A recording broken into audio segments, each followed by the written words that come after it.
कोई तो ओघरी होता है, शमशान में रहने वाला है,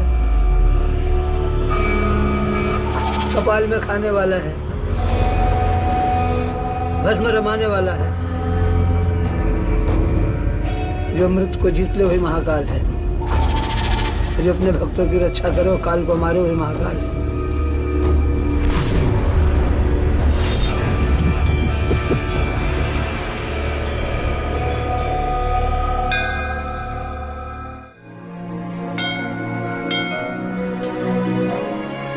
ये कहानी है अवंतिका नगरी की, यहां विराजमान शिव के सबसे शक्तिशाली रूप की,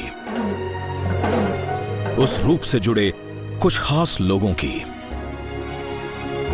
और शिव के महापर्व महाशिवरात्रि की।